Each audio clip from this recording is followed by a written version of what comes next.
Assalamualaikum warahmatullahi wabarakatuh. Balik lagi dengan saya Okta Yuandira dari Prodi Pendidikan Matematika Universitas Muhammadiyah Palembang. Nah, kali ini saya masih dengan mata kuliah geometri bidang, tapi dengan pokok pembahasan yaitu melukis segitiga.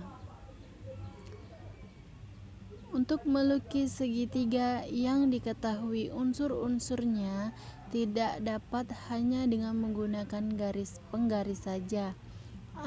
Kamu mungkin tidak akan mengalami kesulitan untuk mengukur sisi pertama dan kedua, tetapi akan mengalami kesulitan pada saat melukis sisi yang ketiga. Segitiga sesuai dengan ukuran yang ditetapkan. Oleh karena itu, penggunaan penggaris dan jangka menjadi sebuah keharusan. Nah, yang pertama, melukis segitiga jika diketahui sisi-sisinya. Misalkan diketahui ruas garis ABC, maka lukislah segitiga yang sisi-sisinya ABC. Nah, langkah-langkah untuk melukis yang pertama, buat ruas garis A sama dengan BC.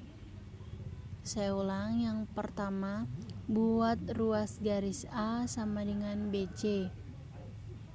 Yang kedua, buat busur lingkaran dengan pusat salah satu ujung garis A, jari-jarinya sama dengan B.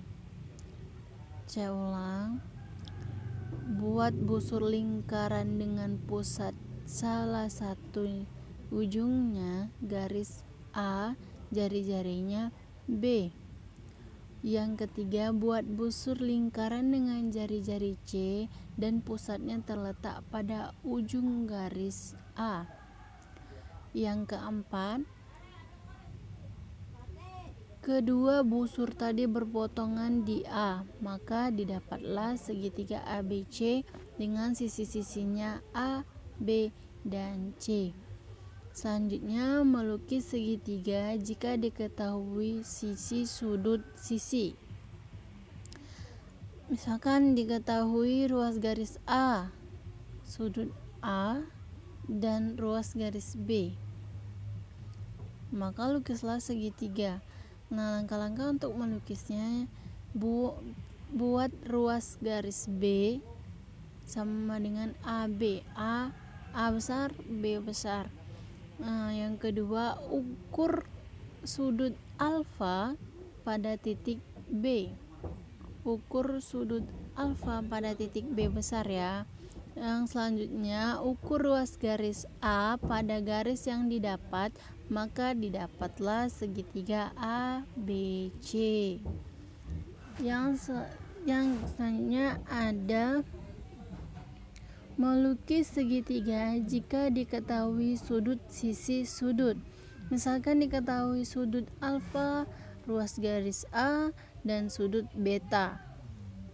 Nah, kamu diminta lukislah segitiga. Nah, langkah-langkah untuk melukisnya, pertama, seperti biasa kita buat ruas garis A yang mana titik A dan B dengan menggunakan busur derajat. Ukur sudut alfa dengan A.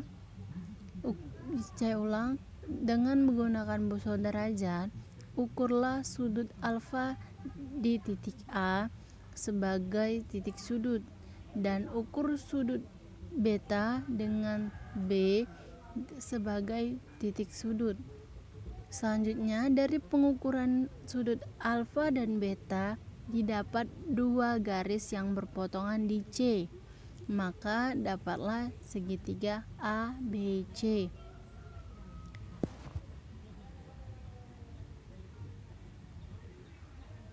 Melukis sebuah garis lurus untuk selanjutnya disebut garis. Melalui dua titik berlainan diketahui untuk melakukan lukisan pangkal ini menggunakan penggaris. Melukis busur lingkaran dengan titik pusat tertentu dan jari-jari yang panjangnya diketahui. Untuk lukisan pangkal ini digunakan jangka. Pada dasarnya, lukisan apapun yang dibuat, misalkan lukisan segitiga atau segi empat, selalu berupa lingkaran dari dua macam, yaitu lukisan pangkal. Yang dimaksud lukisan pangkal yang pertama adalah melukis garis lurus dan juga melukis busur lingkaran. Nah, sebuah segitiga dapat dilukis jika telah diketahui tiga ketentuan yang bebas satu sama lain. Artinya, dari ketiga ketentuan itu tidak boleh ada yang bergantung dari yang lain. Nah, ketentuan itu dapat berupa unsur-unsur segitiga atau bagian yang lain dari segitiga, misalnya panjang garis beratnya. Dasar-dasar melukis dengan penggaris dan jangka.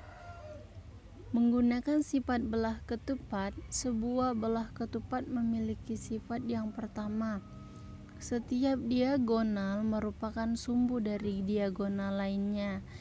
Yang kedua, sifat belah ketupat yaitu setiap diagonal membagi daerah dalam atau interior sudut yang memuatnya menjadi dua daerah sudut yang sama besar. Nah, mengingat bahwa belah ketupat adalah segi empat yang semua sisinya sama panjang, maka berdasarkan pengertian dan sifat-sifatnya, belah ketupat yang tersebut dapat dilakukan lukisan-lukisan khusus yang disebut dengan dasar-dasar melukis dengan penggaris dan jangka. Nah, seperti di gambar, itu merupakan melukis garis yang melalui titik P yang terletak di luar atau pada sebuah garis G dan yang tegak lurus garis G.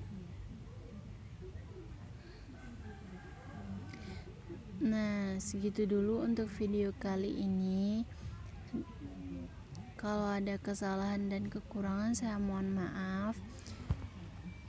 Sampai ketemu di penjelasan video-video selanjutnya. Assalamualaikum warahmatullahi wabarakatuh.